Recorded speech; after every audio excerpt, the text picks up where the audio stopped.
Still got another minute or so, but as we're taking our seats, if you want to go ahead and turn to Numbers chapter 16. Numbers chapter 16 is where we'll be picking up as we finish up lesson 15. Numbers chapter 16.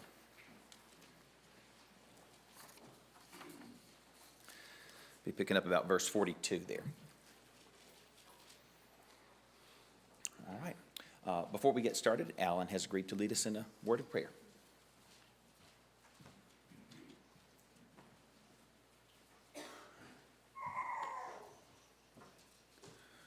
Let's bow. Our Father in heaven, we are indeed grateful for the opportunity this morning to gather and study a portion of your word. And as we look over the history of your peoples, may we open our hearts and learn from the examples that are set before us and make the applications as we can through this time period that we're living in now. May we submit ourselves wholly over to you as we dive into this study and be with Brad and the other teachers this morning as they try to present the materials that they've studied, that they may have good recollection. Father, we ask you to watch over us. And this prayer we ask in Jesus' name. Amen.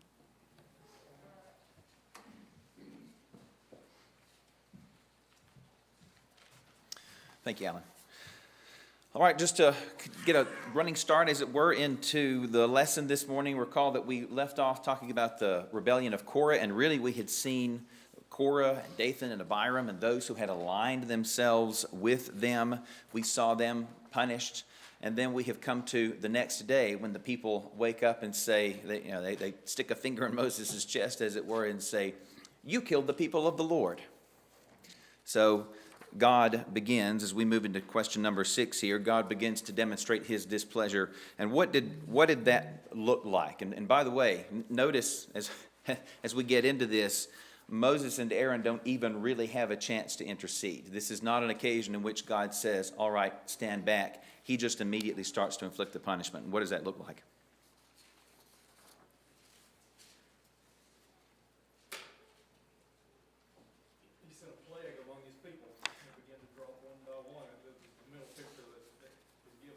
Yeah, exactly. We don't have any real other information as to what that looked like, except that it spread very rapidly and people just died, as you say, dropped one by one.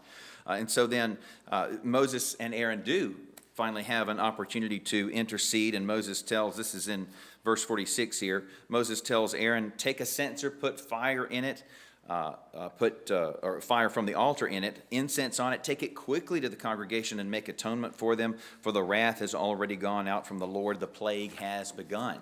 So he runs, and as it says there in verse, again, to Stan's characterization of it there, you get the impression that people are falling like dominoes until Aaron runs and stands in front of someone who has not yet died, and then it stops the plague right then. He stood between the dead and the living, as it says there in verse 48. Well, again, this is on the heels of someone, some fellows who had decided that they didn't really care for God's choice in a leader, and they thought that perhaps they could hold those reins just as well as Moses. So they were challenging Moses' really God's authority, and then people who did not take that lesson to heart. And I think it's interesting when you look at the numbers of those who died. 14,700 people die in this plague the second day. You would almost think that there would be more who died on the first day, but if there's any rhyme or reason to it, perhaps it's simply the idea that, okay, God has already communicated to him, or to you people, his displeasure, and the fact that you would get up the very next day and challenge his authority again. And apparently there was something of a groundswell among the people given the numbers who died here. The very next day they're going to challenge that authority, and God simply was not going to have it. When we finally, as we move into Numbers chapter 17, familiar story to you all, I know, so I'll just move through it very quickly. The Lord settles once and for all, okay, here is who is my priest, and I will not entertain any more questions or challenges about this again, has a rod given from, or taken rather, from every tribe, have the leader of each tribe carve his name into into those rods. And from the tribe of Levi, we have Aaron's rod. They set those up before the ark overnight, and one of them buds, and it's of course Aaron's rod. And so that is the symbol that they're going to keep with them with the ark, as he says, place it before the testimony here, and keep that with them before the ark as they continue moving throughout the wandering of the wilderness here, and ostensibly, at least when they get into the land and they set up the tabernacle there, it would continue to stay there. So this is going to be a perpetual sign. In case you ever forget, you've got the law, you've got the fact that they're serving on a daily basis, but in case you ever forget, we can present this rod to you and show to you how, I've imagined how this looks. Here you've got this rod that has a name carved into it, but you've seen when someone has carved into wood just yesterday versus when someone has carved into wood a number of years ago, and how you can tell that there is growth that has happened. It's not a fresh cut. The tree has continued to grow, and you see how that changes. And I can imagine that that's what this looks like. The growth took place after the carving of the name, not the carving of the name taking place after the growth, and that would look different, and it would be something that you could present to somebody and say, see, here's the sign. It's still with us to this day. So then, with that, we conclude lesson number 15. Any closing comments from lesson 15 before we move into talking about Meribah there in Numbers chapter 20 and the defeat of Sihon and Og? Alrighty then. So just a reminder, we move here into Numbers 20. We're in the 40th year. So again, note the brevity of the account that we get of that 40 years. Just not a whole lot. This was not moving God's narrative forward. The only thing that we really got a glimpse of during that whole 40 years really are I was going to say opportunities, that's not the right word, the occasions in which Israel complained, in which they challenged God's authority, and he made it very clear, no uncertain terms, how his authority would not be challenged. And yes, you absolutely, you obey the instruction coming from Moses, and you do not take the priesthood upon yourselves, that is Aaron's and his alone. So as we move here into Numbers 20, what does happen here at the very beginning of Numbers 20? And I just point this out here because I forget when this happens. It's sort of, oh yeah, that does happen in there somewhere. So we have a significant death here at the beginning of Numbers 20. Who's that? Yeah. Miriam dies. So now we're beginning to see, just as the rest of that generation are dying, Miriam is among those casualties. Now, again, we're pretty familiar with this. I'd kind of like to read this whole account here as we continue in Numbers 20, but for the sake of time, I'm gonna skip that. So let me just go ahead and move into the question and ask you, what was the sin that, or maybe I'll even say sins, that Moses and Aaron commit here on this occasion in which the people cry out for water, and God says, okay, I'll provide them water. Do this. So what is the sin that they commit? You said the people of Moses. I'm sorry, the Moses and Aaron. They did not honor God. Yeah. And it says, you did not believe me. Yeah. So I'm glad you brought that out. So they did not honor him. They did not honor him in at least a couple of ways, right? Number one, what did he say to do? Speak to the rock. This is not like the previous occasion when he said, strike the rock. He said, speak to the rock. And of course, on the surface, the thing that Moses and Aaron did wrong was to strike the rock rather than speaking to it. And I do think it's interesting that whereas I don't think the people are on their best behavior, God does not seem to get so angry with them in this case. And in fact, instead of punishing them, making them bear the brunt of Moses' sin, I think it's interesting, perhaps even significant, that though Moses does wrong by striking the rock, not in accord with God's instructions, God does go ahead and provide the water. And we probably have a picture of Jesus in that too. We certainly have a picture of Jesus back in Numbers, 16, when this happens the first time, but probably a picture of Jesus here. Look, you should go and talk to this one whom I've sent face to face. Speak to him, and he'll speak to you and share with you the water of life. And yet, how that's really going to come about is because they strike him. But furthermore, as you said, He says explicitly in the record, you did not believe me. Now, maybe others made this point. Maybe Tony got it from somebody before that. But the first person I recall making this point in my hearing was Tony Sexton years ago. Now, do you think that Moses did not believe in God when he did what he did? Well, no, of course not. Of course he believed in God, but there for a moment, he forgot his place. Also, too, the language that he uses. Must we give you water, you rebels? It seems as if they were taking a certain amount of glory. Very uncharacteristic of Moses, too, right? We just have not seen this out of Moses. We'll have a little more to say about this once we get into Deuteronomy, by the way. But not characteristic of Moses, it seems to have really gotten frustrated and then sort of taken it upon himself, to take the glory upon himself, I should say, as he's following God's instructions in order to strike the rock. I'm sorry, following God's instructions to speak to the rock, but rather instead striking the rock against his instructions. So obviously he believed in God, and yet for a moment he didn't think that God would care. He wasn't thinking about what he was doing in order to be careful, as we'll see him say over and over again in Deuteronomy. Be careful, please take heed, please pay attention. Perhaps this is still stinging as he's delivering those speeches on the plains of Moab. Well, and then of course, what was their punishment? They are not allowed to enter the promised land. A couple things to mention along those lines. Even though this is clearly something that is a heavy blow to Moses, he's going to ask God a couple of times, won't you reconsider? And God's going to say, do not ask me about that again. Again, very uncertain terms. But Moses it really hurt Moses not to be able to go into the promised land. And yet, I think we have one of those occasions where, as Stephen mentioned a number of times, where God is not imposing his will upon men. He's not making them do anything that they didn't want to do or did not bring upon themselves, but he's going to use this occasion. Moses can't get you into the promised land. Moses will not lead you into the promised land, but there's a fellow by the name of Joshua who will take you into the promised land. And of course, what name do we know Joshua by, or rather I should say, what is the Greek version of the Hebrew name Joshua?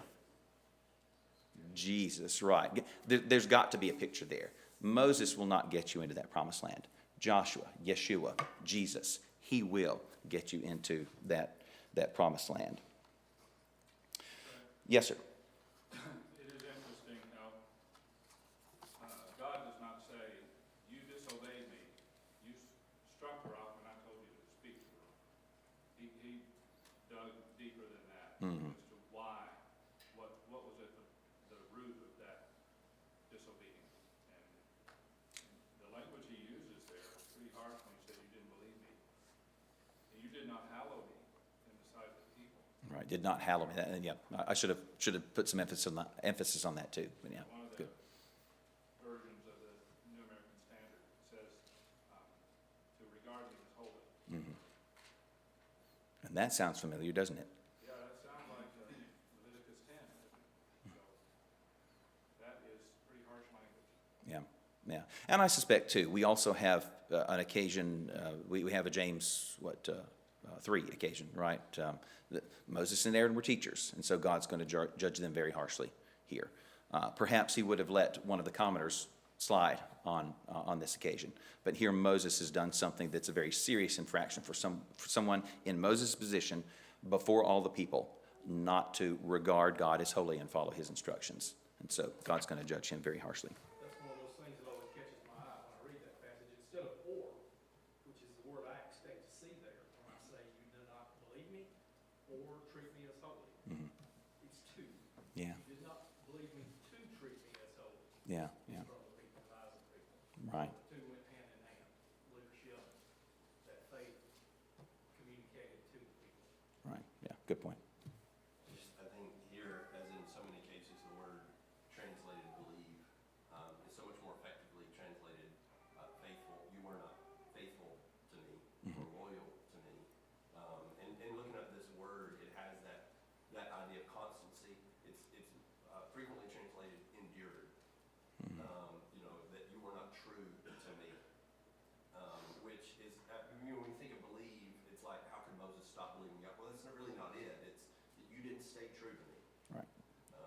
This was one occasion where even for the briefest moment, he broke faith with God. Kevin. Even though it was a heat of the moment thing, after 40 years of dealing with the most frustrating people on the planet, God still expects absolute obedience. He doesn't cut him any slack. That tells us that there is no excuse. Well, you don't know how hard it was, right? No. You are expected to obey, no matter what the situation is. There's no out. Yeah, the verse from 1 Corinthians comes to mind there, right? He did not put upon Moses a burden he could not bear.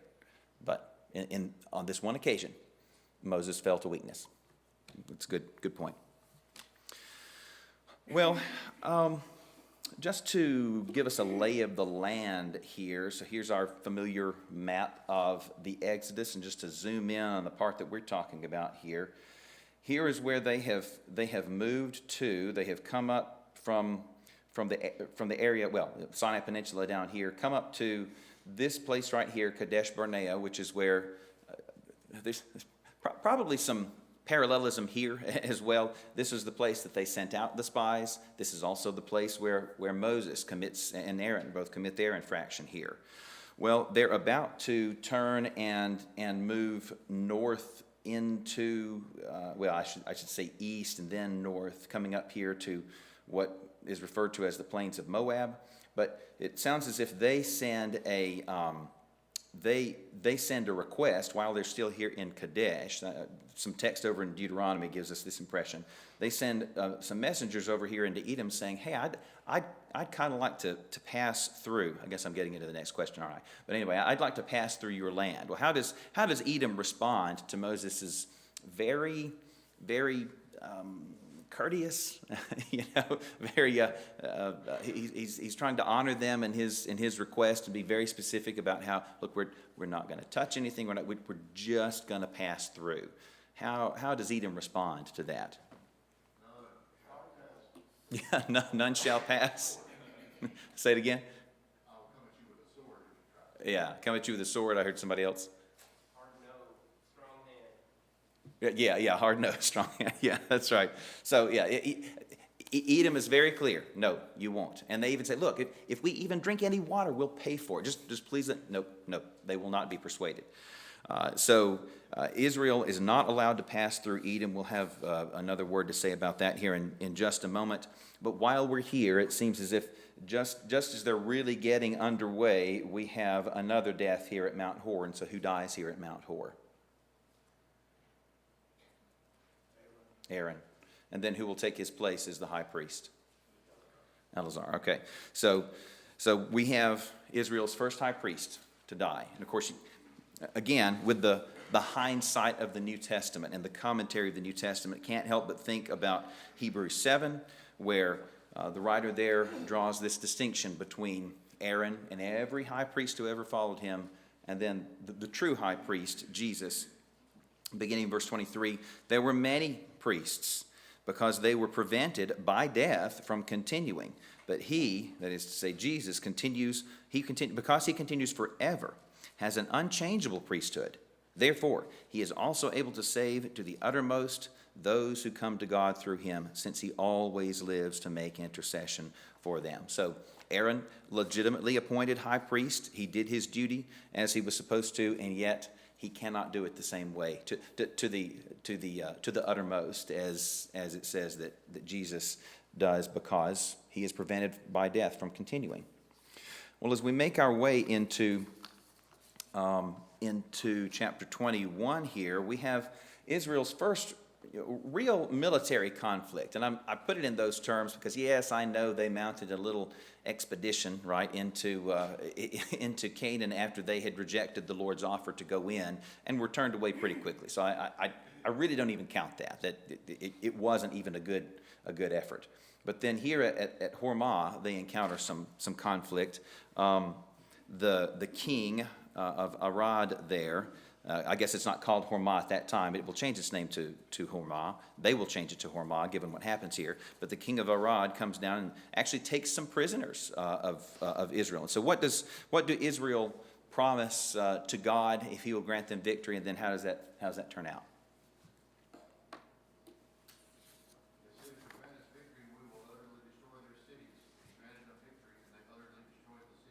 Yep.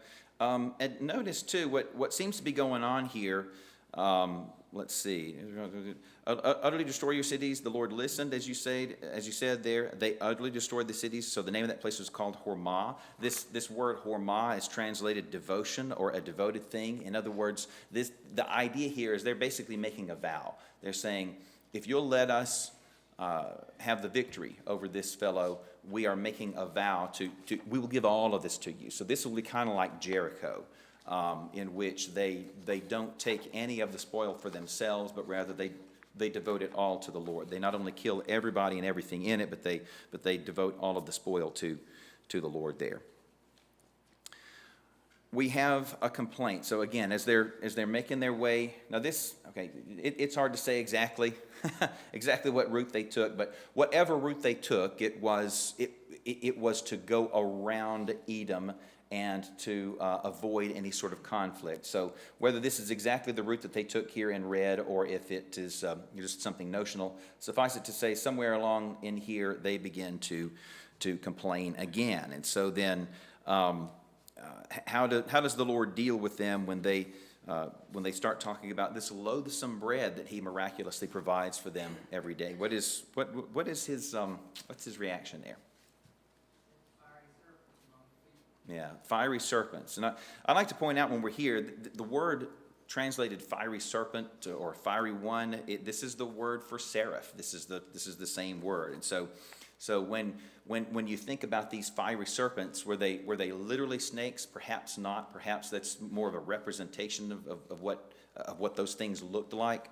But regardless, when you think of seraph, think fiery. So there was something glorious about these seraphs or seraphim, so that they looked like fire. Given that that's the word that is translated for them, it literally just means fiery one again. So we have these snakes that go among them, or serpents that go among them, or things like serpents that go among them, whatever it happens to be, and kind of like the plague that we saw before. It just seems to cause them to drop almost immediately. But Moses is able to intercede. What does the Lord tell him to do in order to save those who have not yet succumbed to their wounds?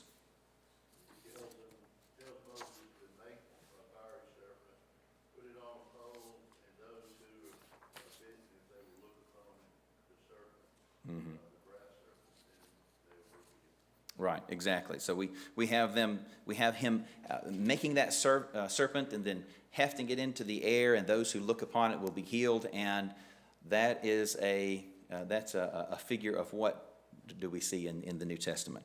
In fact, Jesus Himself appeals to this figure. What does He make of that? Yeah, exactly. So the same way the serpent is lifted up, and those who look upon the serpent were saved. He says, "I'm going to be lifted up," and those who look to me will be saved. And of course, a reference to his crucifixion there. Just a quick reminder, really. These passages here in Deuteronomy 2 about we'll see them as they move north here. God says you're not to harass or take any territory from the people of Edom or from Moab or from Ammon. And what reason does He give for that? Yeah, they're your brethren, number one. I mean, that's probably the underlying reason as to why they're not to take any territory from them. But what's the explicit reason that He gives for why they should not take anything from Edom or from Ammon or from Moab? Yeah, I've given that to thee. Now I'm going to give you some territory. This is not it. I've given that to the descendants of Lot. I've given this to the descendants of Edom. Don't try to take that. Don't take more than what is your due. But then what's interesting, as they move up into this area here, into the plains of Moab, they make a request of King Sihon, who ruled this area right in here, an Amorite. What request does Moses make of him as they're moving up into that area? Sounds pretty familiar, in fact, right? Yeah. Yeah, exactly. Same request he makes of Edom. Just let us pass through. And it's interesting too how they they are not the ones who are the belligerent ones here. They come in and say, we just need to pass through. We're not going to take any. If we do take anything, we will gladly pay you for it. Again, very gracious offer. But then Sihon responds by saying, oh, no, you shall not. Now, does the Lord lay any sort of prohibition upon the Israelites about taking territory here? No. In fact, what is the terminology that he uses with regard to, I don't know how to say it without giving away the question. So how does he indicate that, yes, the Lord is on their side insofar as going forth in battle, defeating them, taking their territory?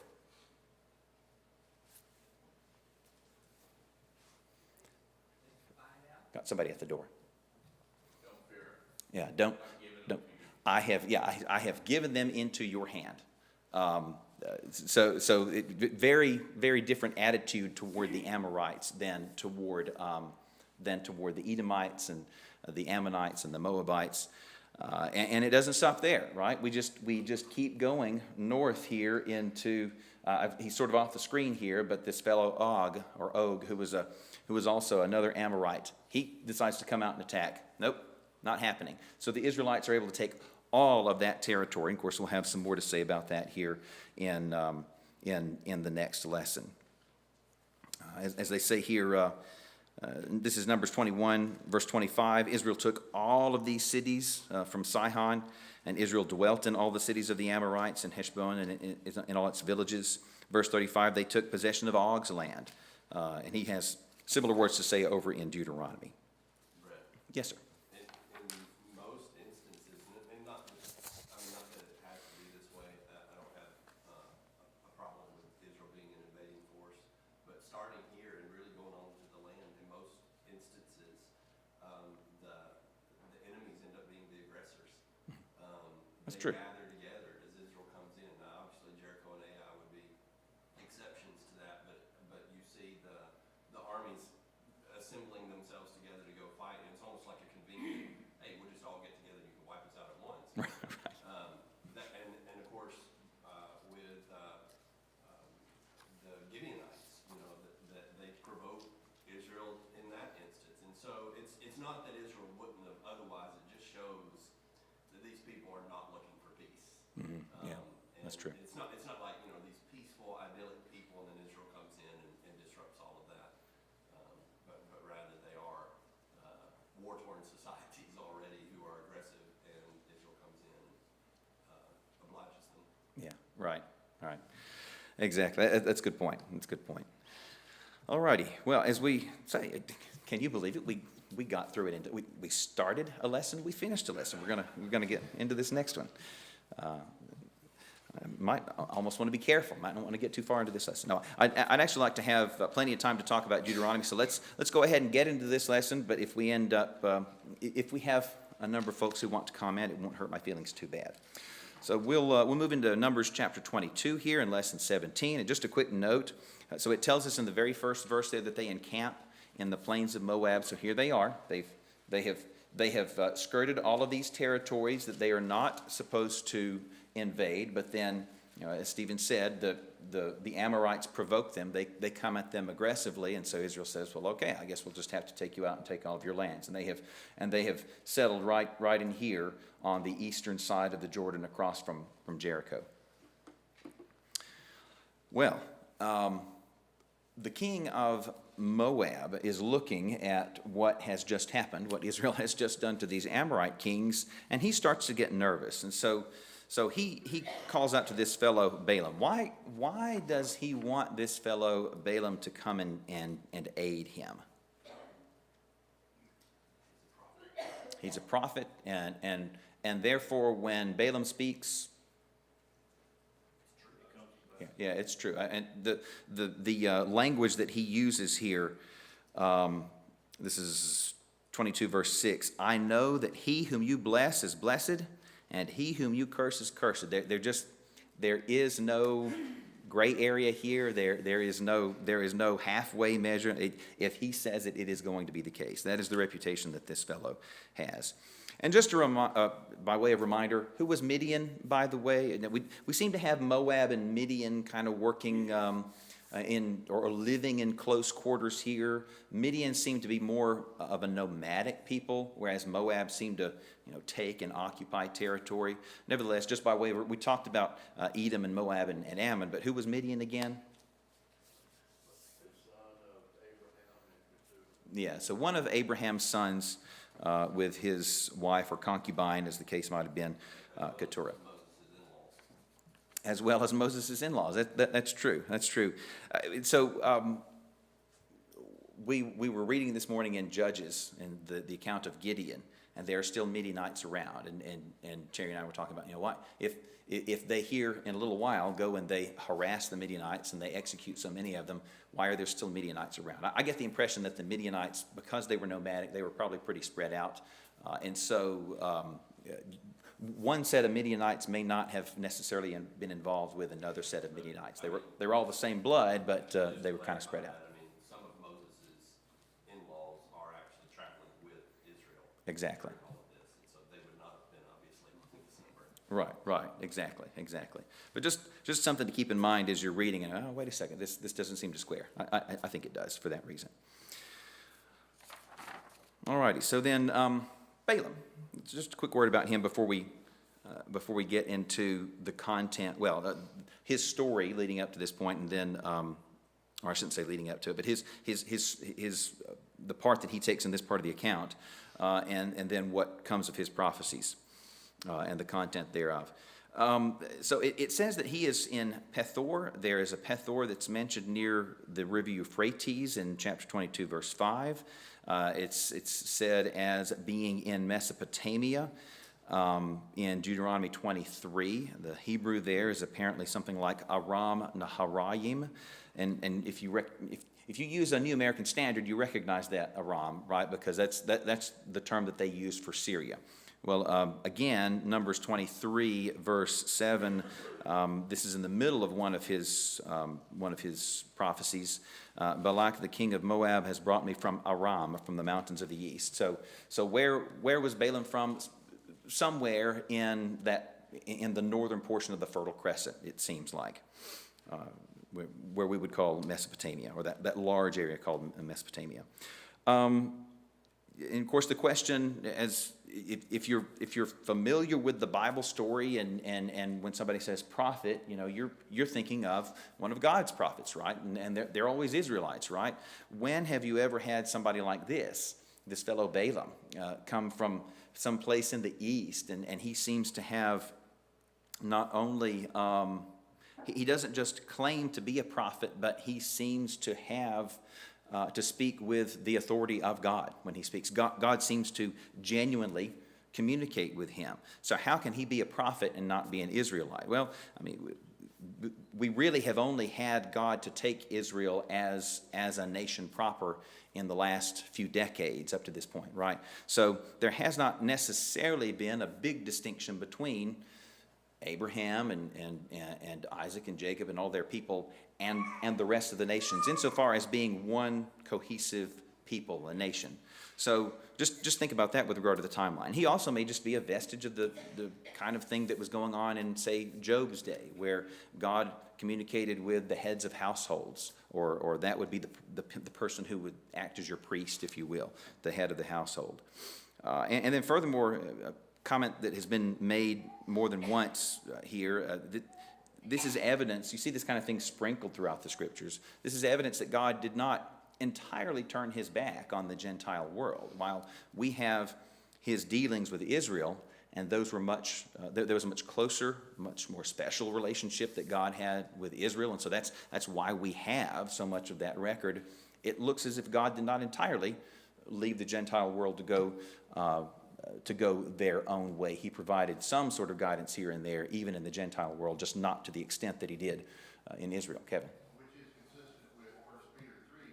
He's not willing that any should perish. I grew up thinking that the only people that had a chance, or that had a chance relationship with God in the Old Testament was Israel. And he left the other nations to die and go to hell. That's not the case. Yeah, that's a good point. So you're right. 2 Peter 3. He's not willing that any should perish, and here's more evidence to that effect. Then, of course, The question that probably comes to all of our minds is, well, how is this man a prophet? But he seems to be of some rather low character. Can you think of any men who either have been in close association with men God has chosen, or perhaps even men God has chosen himself, who turn out to be of not fantastic character? Yeah, Samson, probably the most striking example. Think about Gehazi, Elisha's servant, who went and deceived Naaman. And so then had the curse of leprosy put upon him. Judas, okay. I said Samson was the most striking example. I think Judas is probably better. That's a good point. I guess I was just thinking Old Testament at this point, but yes, Judas.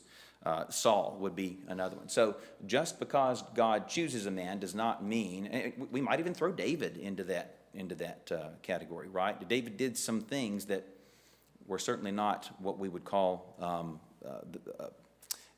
he was not on his best behavior when he did some of those things, Alan.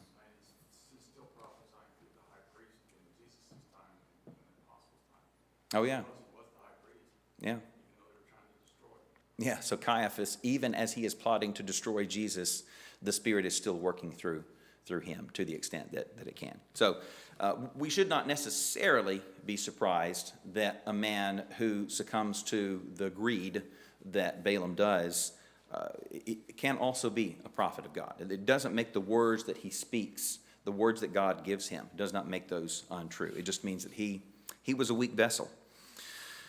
Well, let's see. We're pretty familiar with the story, so maybe I'll move through this pretty quickly. Of course, the messengers come from the king of Moab to say, we'll give you all of this, whatever you ask, basically, if you'll just come and curse this people for me. And what is Balaam's reply? Really every time, but even though he starts to hedge it a bit, what is his basic reply every time Balak says, I want you to curse this people? Yeah, I can only say what God tells me, okay? And so that's, of course, what he tells them. The first time, they go back. Well, he's not coming with, well, go back. Let me send more honorable people with you. And he basically gives them the same answer again. But, of course, the first time, God says, no, you're not going with them. The second time, God says, okay, fine, go with them. But it's very, very clear that he's not pleased with that. And we see him demonstrate his displeasure with Balaam's decision to go ahead and go with these fellows. Of course, we have the three encounters with the angel of the Lord as he stands in the way, and finally the donkey speaking and sort of bringing Balaam to his senses as the angel appears and makes clear, hey, I am the one who was threatening you, and your donkey was actually acting to save your life here. Certainly a question. So did Balaam sin? I mean, God said he could go with him, but then God said that he could go with the messengers, but then Balaam goes with them, and then the Lord's anger is kindled. How do we explain that? I know we've touched upon this earlier in the quarter, but I think it's good to go ahead and suss this out a little bit. Right before that, he inquired of the Lord, and he said, "Do not go with them." Right. Then he goes to him and says, "The Lord told me don't go with you." Okay. He's like, "We give you all this stuff." And he's like, "Wait here again. Go ask him one more time." Right. Maybe he's changed his mind. God says, "Fine, go with them." Yeah. If you're going to say what I'm going to tell you to say. Right. In other words, he still had God's permission to say, no, I think I'm going to stay here. But God basically put the decision in his court, saying, okay, I've told you what I want out of you. You go with him. But it makes it very clear that God is not, though he is putting the decision in, the ball in his court, as it were, he is not happy. He has already told him which direction he wants him to go. And he's not happy that he decides to go against the original answer that he gave him. Just throw something in right quick. Am I the only one who forgets that Balaam had a couple of servants? And apparently these princes of Moab were traveling with Balaam when all this stuff happened. Did they see this angel? What did they see? I don't know. But just a little something that jumps out at me every time I read this that I manage to forget in the intervening occasions. Okay. Oh, all right. Well, we will talk about the content of Balaam's prophecies, and then we'll finish off Moab and Balaam, and have the eastern tribes to settle their portion of the land next time, and then finally get into Deuteronomy, and we'll finish up the quarter on that. Thank you all so much for your attention and for your comments.